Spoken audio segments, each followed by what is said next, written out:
Shiny Pokemon. Initially shrouded in mystery, there was a red Gyarados in the Lake of Rage. What made it red? My friend said they encountered a green Doduo. I wonder what that could have been about. But now all you gotta do to find them is eat a couple sandwiches and leave your house and go to GameStop. But what changed? And how did it change? Well, that's exactly what we're going over right here, right now. We're gonna take a look through the history of shiny Pokemon. Shiny Pokemon were first introduced in Pokemon Gold and Silver. In these games, and for the foreseeable future, any Pokemon you encountered would have a 1 out of 8,192 chance to be shiny. Except for the Gyarados. Everyone knows about the Gyarados. But the way shininess is determined isn't some dice roll or something. It's actually tied to the Pokemon's IVs, or DVs as they were called in Gens 1 and 2. For a Pokemon in Gen 2 to be shiny, its speed, defense, and special DVs, there's only one DV for special instead of special attack and special defense, by the way, all need to be 10 exactly, and its attack DV needs to be 2, 3, 6, 7, 10, 11, 14, or 15. If a Pokemon happens to have that set of DVs, congratulations, you've got yourself a shiny. Now this means in Gen 2, shiny Pokemon are just statistically worse than most other Pokemon. Considering to have a shiny, you need to sacrifice a lot of defense and speed, but it might be worth it just for the extra bit of pizzazz. Now, on the topic of DVs, they determine a lot of other things, thus limiting a lot of shiny Pokemon that you can get. Any Pokemon with an 87.5 to 12.5 gender ratio can never be a female and be shiny. That's because the attack DV needs to be 1 for this Pokemon to be female, and as stated before, it needs to be 2, 3, 6, 7, 10, 11, 14, not 1 for it to be shiny. Also, what letter unknown appears as is also determined by DVs. In a shocking coincidence, the only unknown letters that can be shiny are I and V. Now, due to the fact that stats are what determine shininess in Gen 2, you can very easily breed for shinies. For example, if Ditto is one of the parents in the daycare, the offspring will try to inherit Ditto's stats. This means that if you have a shiny Ditto, it's very likely that you're gonna get a shiny offspring too. While it wasn't 100% the intention, this can be considered the first shiny hunting method in Pokemon. Now, speaking of shinies and eggs, I would be pressed not to mention the odd egg in Pokemon Crystal. In the Japanese release, it was given to you for using the mobile system GB. Think of it as a kind of event distribution over there. The egg would be able to hatch into one of 7 different baby Pokemon, which is all of them minus Togepi. And whatever Pokemon you hatch would have a 50% chance to be shiny. Now, overseas, we'd be given the odd egg from the daycare man. However, this isn't the same odd egg, because it only has a 14% shiny chance. I don't know why they changed it, but they sure did. It's still very high odds, so it can be considered pretty much a freebie. And that's really it. Despite being such a big deal now, shiny Pokemon were never mentioned in-game. I mean, aside from the red Gyarados, but even then, that was just called a red Gyarados. Spoiler alert. The term shiny Pokemon wasn't even officially used until Gen 4 for the promotional shiny Pokemon distributions. This doesn't mean shinies weren't ever acknowledged though. Of course, they would appear in Stadium 2 if you happen to transfer over a shiny, and for whatever reason, they would have vastly different color palettes. The TCG rather notably had a handful of shinies, with the set Neo Revelation introducing a shining Magikarp and shining Gyarados. The biggest instance though of shiny Pokemon being front and center in this era was in the anime. In episode 154, titled Foul Play, Ash catches a shiny Noctowl.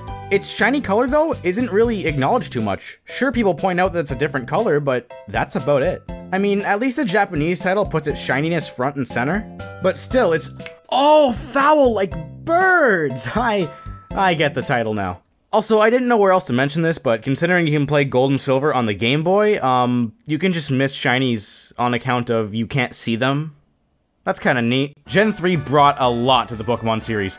Abilities, double battles, but funnily enough, it didn't really change anything in terms of shiny Pokemon. I mean, considering Gen 3 introduced the personality value and now that's how shininess is determined, that's something. But the odds are still 1 out of 8,192, there aren't any freebie shinies. And from here on out, shiny Pokemon have functioned pretty much the same in terms of calculations and the like. Actually, there was one shiny Pokemon that you could get for free, asterisk. Yeah, the berry glitch. In Ruby and Sapphire, there was a bug where after the internal clock passes 1 year, clock-based events in the game would just stop working. This is most notable in berries just not being able to grow. Now, the way they went about patching this glitch was pretty interesting. It was easiest done by just connecting to another game, be it Fire Red Leaf Green, Emerald, or even Colosseum or XD. There was, however, an event at GameStop locations where they would patch your game, but also give you a shiny Zigzagoon holding a Lychee Berry. So yeah, not counting the odd egg, this is the first shiny Pokemon giveaway.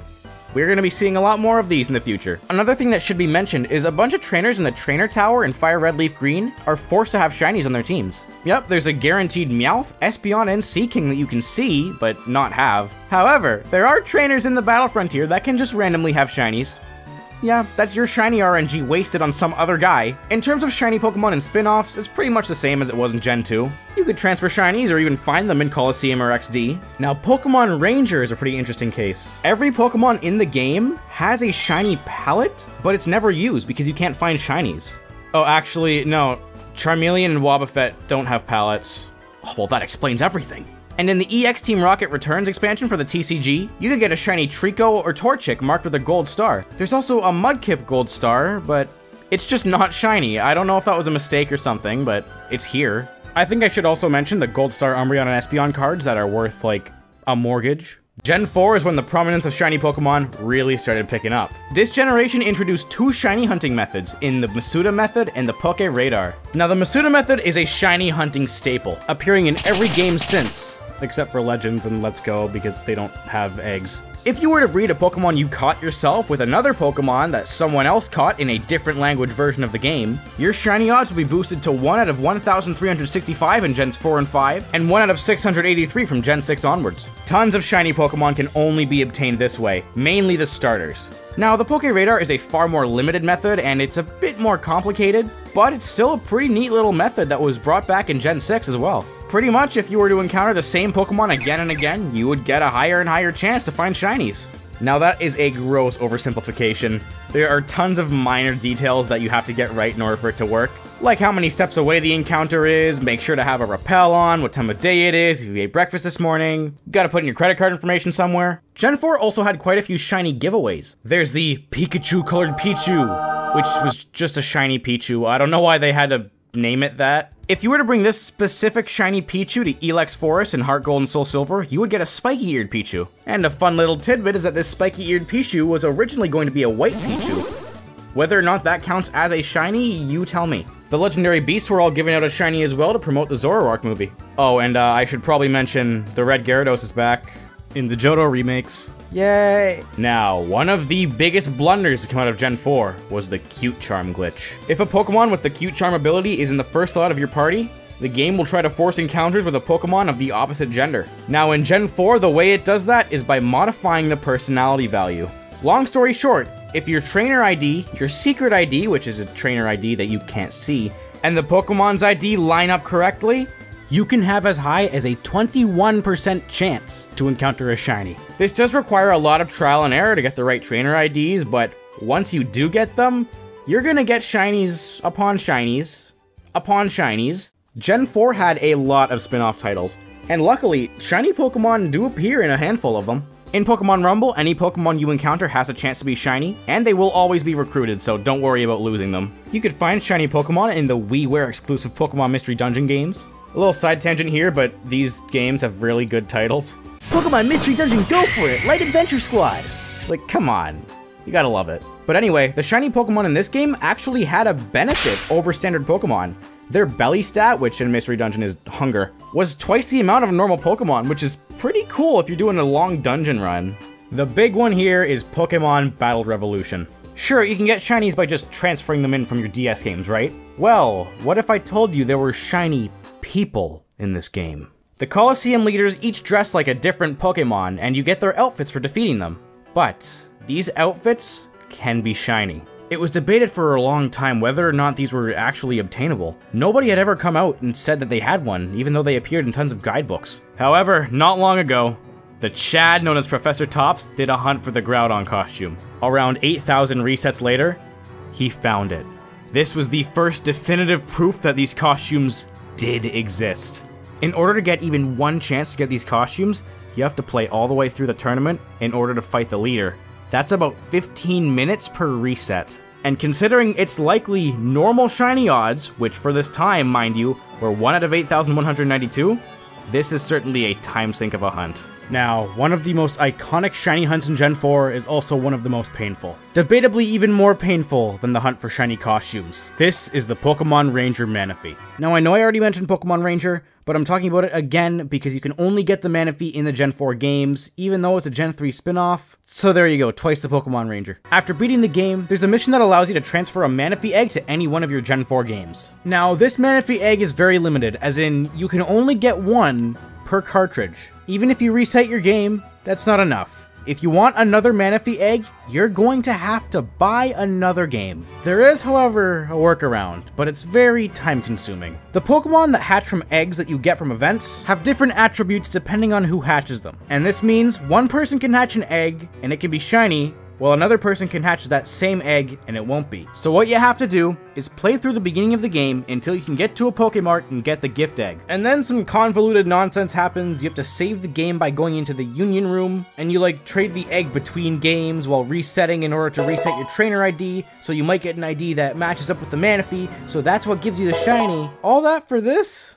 It doesn't even change that much. Joking aside, there are tons of proper guides out there that actually explain it in depth. I don't get it. I can't wrap my head around it, but you probably will. Plus, major applause to all of the shiny hunters who have actually got this thing. As for shinies in the TCG, they were introduced in the last Diamond and Pearl expansion, Stormfront. You could get a Drifloon, Duskull, or Voltorb. They would of course continue to appear in the Platinum and Heartgold Soulsilver expansions too. Wow, that was quite a bit. Well, now we're gonna take a little break and look at some shiny Pokemon merchandise. The earliest instance of shiny Pokemon merchandise is the Pokemon Combat figures by Hasbro. There were actually quite a few shinies in this line. Heracross, Scyther, Tyrogue, Pikachu, and even Charizard.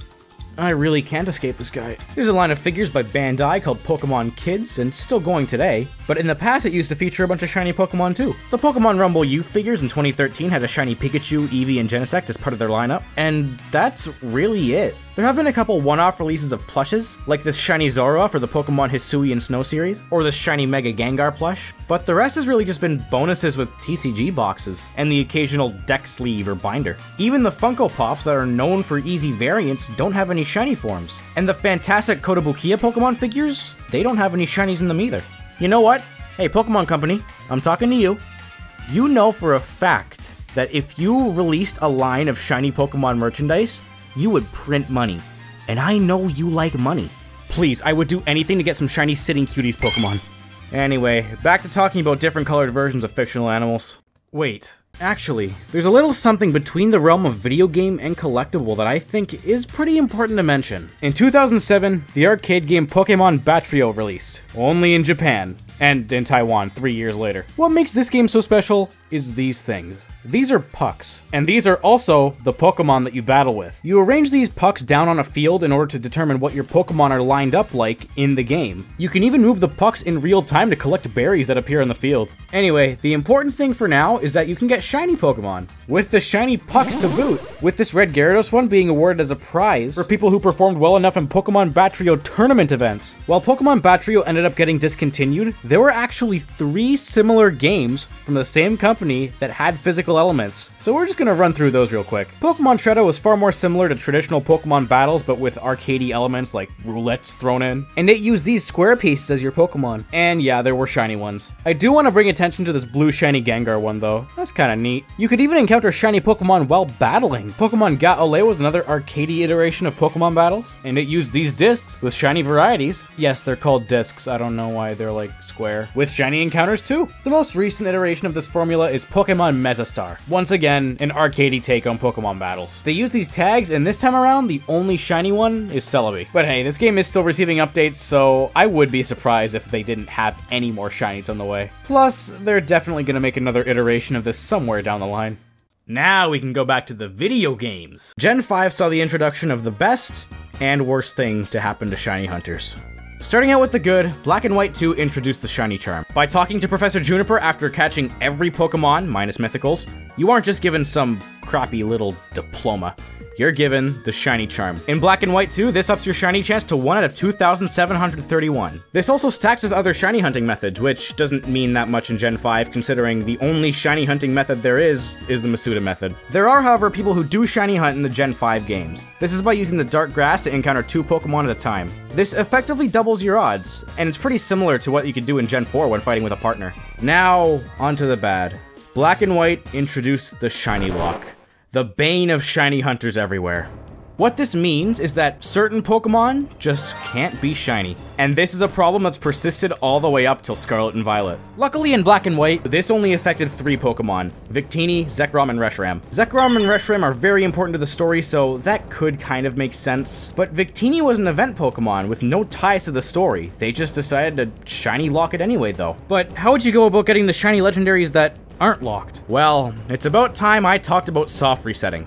There are Pokemon that appear in the overworld, and these are known as static encounters. Easy examples are pretty much all the legendaries, your starters, and small things like the Drifloon in front of Valley Windworks. Most of the time, specifically in the legendaries case, these are rare Pokemon that you can't get anywhere else. So if you want to get a shiny version of them, you're gonna have to keep encountering it over and over and over until it decides to sparkle. In Gens 1, 2, and 3, you can do a soft reset by pressing A, B, Start, and Select on your Game Boy. And in every gen after that, it was L and R and Start and Select. Except for the Switch games. The Switch games don't let you soft reset, so you have to go to the home menu every time. Lots of these soft reset hunts have very long wait times between encounters too. Probably the most notable being the Ultra Sun and Ultra Moon starters, having about 3 minutes worth of cutscenes until you can see what your Pokemon is. But hey, the Heartgold Soulsilver one lets you just see if the Pokemon's shiny before you even choose it, so that kind of evens out, I guess. Another important element that needs to be brought up is RNG. Simply put, RNG stands for random number generation, and those random numbers that are generated determine pretty much everything that happens in a game. For example, getting shinies. And each time you boot up a Pokemon game, it makes a completely new RNG seed. That's how soft resetting works. You hope for a seed that gives you a shiny. Now, why do I bring this up? Pokemon Emerald. It's a good game, but it somehow managed to screw up everything in terms of RNG. Instead of making a new seed every time you open the game, it's always starting on 0. So let's say you encounter the shiny legendary exactly 10 seconds after starting the game, and then maybe the legendary faints, like it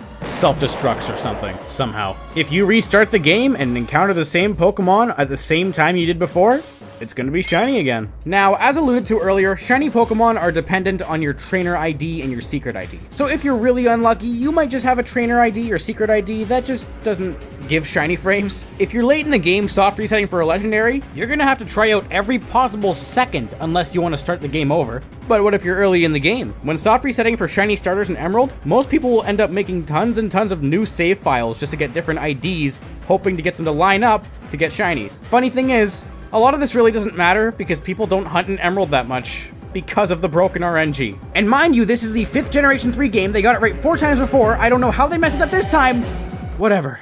Anyway, from here on out, every single static legendary encounter is shiny locked. Except for in BDSP, but that's its own can of worms. Oh yeah, we were talking about Gen 5, weren't we? Black and White 2 also brought back some freebie shiny Pokemon. In Pokemon Black 2, Benga will give you a shiny Gible for clearing Black Tower, while in White 2 he'll give you a Dratini for clearing the White Tree Hollow. Plus, in both of the games, once you see every Pokemon in the Unova Dex, you can go out to the Nature Preserve where you can get yourself a shiny Haxorus. Gen 5 certainly didn't slow down on the event shinies either. The Sinnoh Legendary Trio were given out at GameStop, or apparently McDonald's if you were in Germany. Ah yes, I would like a Big Mac and Palkia, please. There was a shiny Larvitar given out to attendees of Worlds 2012. And at Worlds 2013, Ray Rizzo's shiny Metagross was given out as he had won the previous year. Gen 5 spin-offs were pretty light on the shiny Pokemon inclusions. You could fight a shiny Ho-Oh in Mystery Dungeon Gates to Infinity, but you couldn't recruit it or anything, and this was the only shiny in that game. A shiny Rayquaza appears in the story of Pokemon Conquest, and you can play as some shiny Pokemon in Rumble U, but only if you have their figures or you input a certain giveaway code.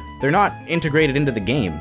Luckily, the TCG picked up the slack, introducing shinies as early as its 4th expansion, Next Destinies. You could get Zoroark, Emboar, Chandelure, and Hydreigon. The big difference here, though, is that these are just reprints of pre-existing cards. You don't get any benefit by having shiny Pokemon in your deck this time around. Gen 6 changed a lot about the Pokemon series. It brought us into 3D, gave us a new gimmick. It's also when many people started to feel that shinies were a lot less special than they used to be. While this gen doesn't have any freebie shinies, it did increase the shiny odds to a base odds of 1 out of 4,096. That's half as rare as they were before. Now this alone is fine. You're still very lucky to actually encounter a shiny Pokemon in a standard playthrough. But where many people started complaining was in the shiny hunting methods. As alluded to before, the Poke Radar from Diamond and Pearl came back. It's pretty much exactly the same, increasing your shiny odds the further you keep a chain going. Pokemon X and Y had the Friend Safari. This was a really odd location. It was a square patch of grass that spawned random Pokemon from a random predetermined list, depending on what the game decides to assign to your Nintendo 3DS friends. This area just has naturally better shiny odds, with a rate of about 1 in every 819 Pokemon being shiny, with it becoming 1 in 585 when you have the shiny charm. Pokemon Omega Ruby and Alpha Sapphire had the Dex Nav. By increasing a Pokemon's search level, which can be done just by seeing it, you can increase its shiny odds. Plus, you can increase the odds even further by chaining encounters with the same type of Pokemon. Now, this generation also introduced one of the most broken shiny methods: chain fishing. It's pretty simple. Just keep fishing up the same Pokemon over and over again, which can be easily done by just not moving between casts, and you can get your shiny odds up to 1%. That is a 1 in 100 chance, which is really good for a shiny Pokemon. Plus, you can even guarantee a bite every time, so you don't have to worry about accidental chain breaks. You just need to put yourself against some rocks, have a Pokemon with a suction cup ability, and you're good to go. The final method involves Gen 6's Horde Encounter mechanic. Wait, no, my bad. It is the Gen 6 Horde Encounter mechanic. Yeah, naturally, by encountering more Pokemon at a time, you have more chances for a shiny. It's the same thing as the Dark Grass or co-op battles in the DS games, but this time it's far more repeatable. You can use Sweet Scent or Honey to force a Horde encounter. With this method though, if you're lucky enough, you might encounter 2 shinies at once. It's also possible in these 2 methods, but it's way less likely. Oh, and if you get 2 of them in Gen 4, the game is probably gonna freeze. Oops. But that luck comes at a price. You can only catch 1 Pokemon per encounter. That does not stop this method though from just being plain fun to use. Oh, also, if you were curious, the chance of encountering 5 shinies in the Horde with the shiny charm is, this. Now, Generation 6 is where the event distribution of shinies really started getting a bit out of hand. Not long before Omega Ruby Alpha Sapphire came out, GameStop stores were giving out shiny Mega Gengars. Yeah, they came with the Gengarite. For the launch of Omega Ruby Alpha Sapphire, there was a mystery gift distribution for a shiny Beldum holding a Metagrossite. There were 2 shiny Rayquaza giveaways right after each other. The first one being given out a whole bunch of different ways, like, you could get this from Rakuten, and the other one was just a standard Nintendo Network event. There was a shiny Xerneas and Yveltal giveaway as celebration for the XYZ anime series. Lastly, there was a shiny Mega Mewtwo Y given to any participants of Play Pokemon events in 2016. I mean, technically you needed 1 play point to get it, but you get that point by just playing the game.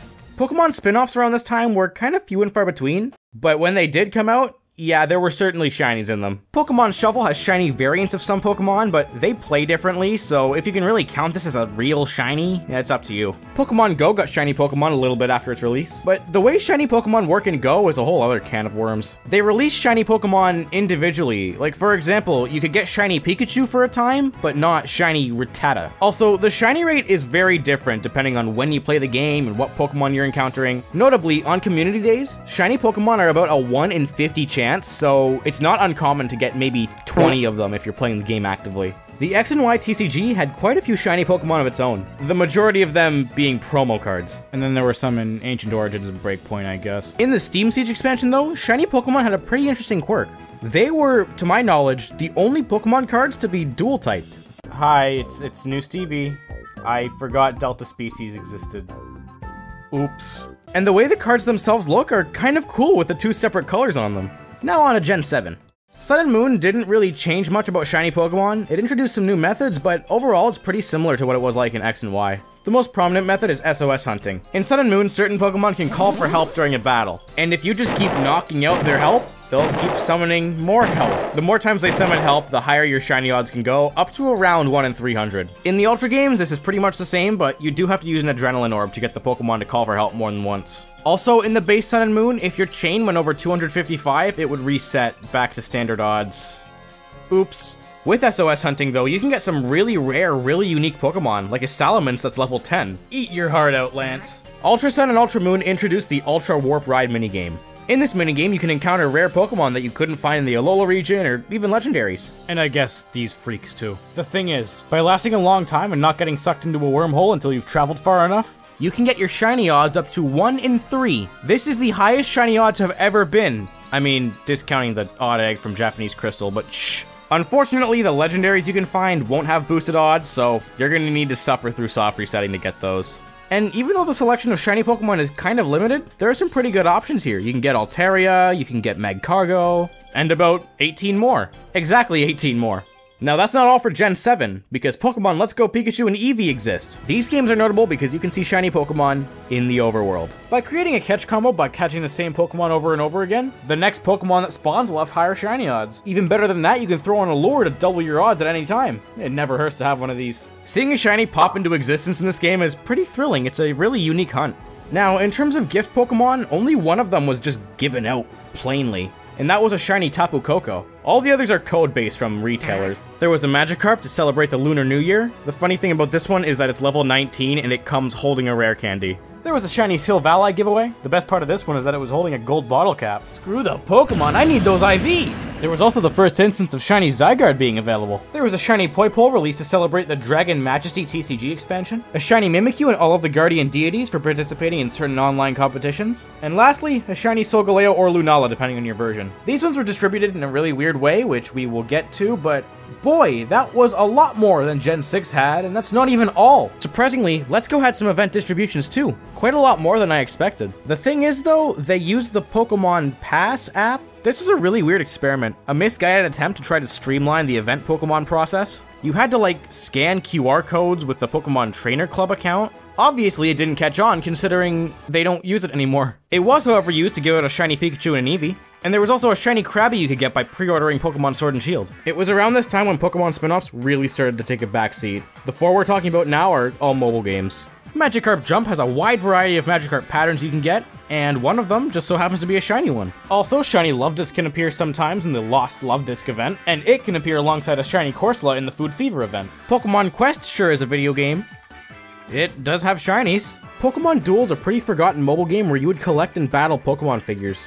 It was actually based on the Pokemon TFG, the trading figure game. It released around the launch of Gen 4, at least sometime in fall 2006, and only the one set came out. They did make two more, but they got cancelled. Anyway, quite a lot of the figures in Duel ended up having shiny variants released of them. And Pokemon Masters let you hatch some shiny Pokemon from eggs to be your sync partner. Also, tons of characters are paired up with shinies as part of sync pairs. Now, shinies in the Sun and Moon TCG weren't overly prominent. That was until two sets got released, Shining Legends and Hidden Fates. Shining Legends had a handful of shiny legends and mythicals, 8 of them to be exact, and Hidden Fates just so happened to have like 90 shinies in it. That's the privilege of a special event set, I guess. Gen 8 had quite a few really weird elements in regards to shiny Pokemon. The big thing is that there are now 2 different types of shinies, differentiated by their sparkles. There's the standard Star Sparkle and then the Square Sparkle. The Square Sparkle is intended to be the more rare variation, but it's just not. The rarities of Star and Square shinies on wild Pokemon were swapped. So if you encounter a wild shiny, it's a 1 in 16 chance to have Star Sparkles, and a 15 in 16 chance to be squares.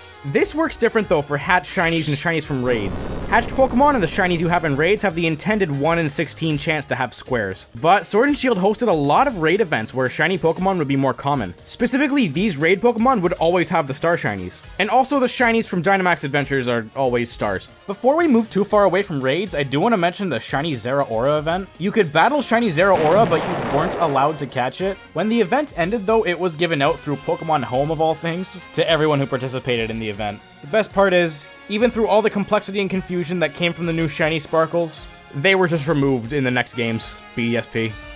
Yeah, in terms of shiny hunting methods, Sword and Shield are very limited. The only way you can shiny hunt in base Sword and Shield, aside from the Masuda method, revolves around these brilliant Pokemon. These Pokemon have quite a few benefits when compared to standard encounters. They typically have better IVs, are at a higher level, and they might even know some egg moves. But depending on how many times you've KO'd that specific Pokemon, the brilliant version of that Pokemon might have some additional shiny rolls. The unfortunate part though is that these brilliant Pokemon are still pretty uncommon. Sure, KOing one species over and over does increase the rate of that species being brilliant, but at the same time, you're going to a maximum of a 3% chance, and that's not as high as you think it is because we've been talking about shiny Pokemon this whole time. For pretty much all of Sword and Shield's life, the community didn't really know how shiny hunting worked in this game. We all thought that every Pokemon would have increased shiny odds if we just kept knocking them out, but no, it's just the already rare brilliant variants. So upon learning that, most people just kind of switched to doing Masuda method all the time, because it's probably faster. However, as part of Sword and Shield's Crown Tundra expansion, there was Dynamax Adventures. Now these were kinda neat. You could encounter tons of different Pokemon, all with really high shiny odds, relatively speaking anyway. Each Pokemon is a 1 in 300 chance without the shiny charm, and a 1 in 100 chance with the charm. You also have the ability to catch all 4 Pokemon in a run-through. If you choose to do this with the shiny charm, you effectively have a 1 in 25 chance to get a shiny Pokemon each time you do an adventure. One of the best parts of all of this though, is that it gave us increased shiny odds for legendaries. That's right, if you want a shiny Mewtwo, you don't have to sit there and turn the game off and on anymore. The unfortunate thing though, is that each adventure still takes like 10 to 15 minutes, so it's still a really time-consuming hunt. Pokemon Brilliant Diamond and Shining Pearl sure are video games, Even though they're said to be faithful remakes, they still have the increased shiny odds that were used from Gen 6 onwards. They also have some shiny hunting methods carried over from the original games. The Poke Radar's back, but it's a little bit more forgiving in regards to whether or not your chain's gonna break. And for the first time since Black and White, the legendaries aren't shiny locked, which means on Spear Pillar, you can find a shiny Palkia. I did that. It sucked. Now, BDSP brought in one new method of its own. In the new Grand Underground, if you and other players manage to collect a total of 40 Digletts that just spawn randomly down there, the wild Pokemon that appear in the hideaways will have double the shiny odds for the next 5 minutes. It's not a huge boost, but it's a nice sentiment. Oh, also I want to mention the fact that the shiny charm in this game doesn't work. It only boosts the odds when you're using Masuda method. That's it. Pokemon Legends Arceus! One of the most innovative Pokemon games in recent memory. This game is very well known for just how easily you can find shinies. Now, the base odds weren't improved, but you can improve them by just playing throughout the game. By leveling up a Pokemon's Dex entry to level 10, the odds of that Pokemon being shiny in the wild will go up, and their odds will go up again once you complete that Dex entry. That combined with the relative ease of getting the shiny charm, the increased odds of mass outbreaks, and the slightly lower but still really high odds of massive mass outbreaks, you're not going to have a problem filling up a PC box, or pasture in this case, of shinies. There's even a side quest that just gives you a shiny Ponyta. Also, this game has traumatized many Pokemon fans because... where is it? The mystery gift Pokemon in Gen 8 certainly didn't slow down either. The first event shiny was Serebii, given out to people who pre-ordered tickets for the Pokemon Secrets of the Jungle movie. By Ik Jung-yun, a semi-finalist in the 2019 Pokemon World Championships, had a Zamungus given away through the official Korean Pokemon website. There was a Toxtricity given out to promote the Shining Fates TCG set. Oh, spoilers, we're gonna be talking about Shining Fates. There was a second shiny Serebii giveaway, but this was just part of the Pokemon Trainer Club newsletter. You could get shiny Zacian or Zamazenta from GameStop codes. This is pretty much the exact same scenario as Lunala and Solgaleo from Sun and Moon. The giveaways, plural because they were at different times for some reason, were version exclusive where you could only get the legendary opposite of your version. You could get the shiny forms of the Galarian legendary birds if you played in some tournaments online. Okay, bear with me because I'm gonna butcher this name. A shiny Clefairy was given out as it was used in the tournament, and last for Sword and Shield was a shiny Eternatus given out via GameStop codes. But that's not all. We still have BDSP and Legend Arceus giveaways to look at. Let's see what... oh, okay, none of them are shiny.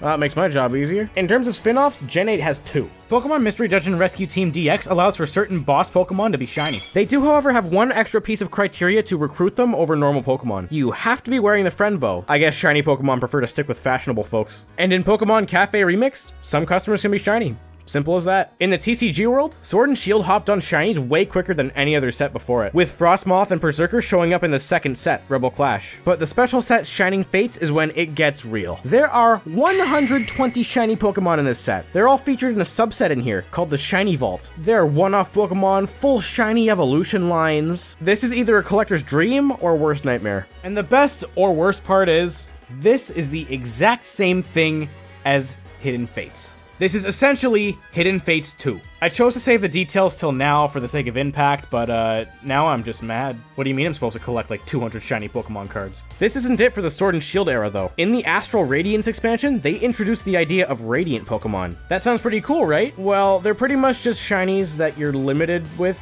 You can only have one Radiant Pokemon in your deck. It's not even like they're super broken or anything. Most VMAX Pokemon were much better than these guys. Scarlet and Violet. The shiny hunting methods in this game are pretty busted. Now, what is this method, you might be asking? Sandwich. Yup, by making the right sandwich, you can nearly quadruple your base shiny odds. And considering just how many Pokemon spawn around you in this game, you're probably not going to go long without finding a shiny. And not to mention the fact that mass outbreaks are back from Legends Arceus. Sure, their odds aren't as generous, but they're still really good. Even hatching eggs is more convenient in this game. You can get up to 10 of them at a time during a picnic, meaning you don't have to talk to the daycare worker every single time you want to get a new one. The Teal Mask expansion didn't change anything about shiny Pokemon. I mean, it gives you a shiny Munchlax if you beat the hardest Ogre Ousting course, so that's something. And actually, one thing I should mention is that in the 2.0 update of Scarlet and Violet, they changed how mass outbreaks work, so sometimes you can get outbreaks of entirely rare variations of Pokemon. For example, you have a 1% chance of getting a 3-segmented Dunsparce when evolving Dunsparce. So if you wanted a 3-segment shiny one, you'd have to find a bunch of shiny Dunsparce and evolve them over and over again just to finally hit that 1% roll. But now, no, you can find an outbreak of entirely 3-segmented Dunsparce or all authentic Sinistea. I'm very sorry to those who hunted these before that got patched. Scarlet and Violet have only had 3 giveaway shinies so far. There was a Pichu given away at South Korean screenings of Arceus and the Jewel of Life, and the other 2 are based on tournament players. There's Palchua's Arcanine and Chayawat's Grimmsnarl. Now, the only Pokemon spin-off we've seen in the Scarlet and Violet era is Pokemon Sleep. Simply put, any Pokemon that you attract while sleeping can be shiny. Oh, and I've seen some people call this green Snorlax a shiny. It's not. Your Snorlax can be shiny, but the green one just happens when you've seen enough sleeping styles.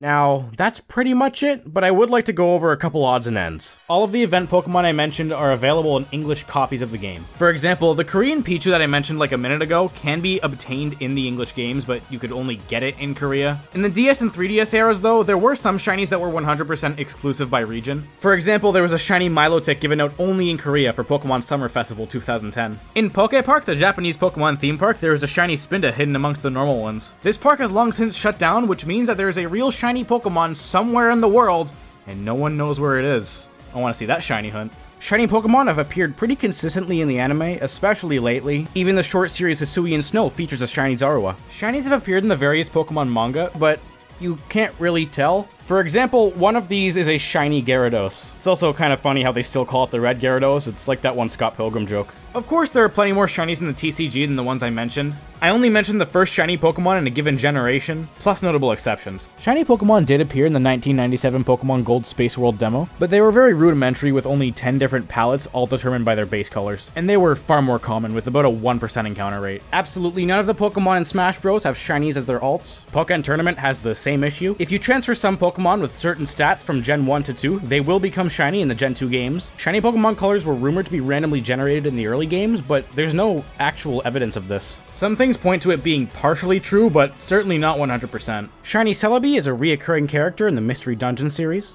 And I think that's it. That's a general overview of everything you need to know about shiny Pokemon. Now, if you'll excuse me, Okay, where is it?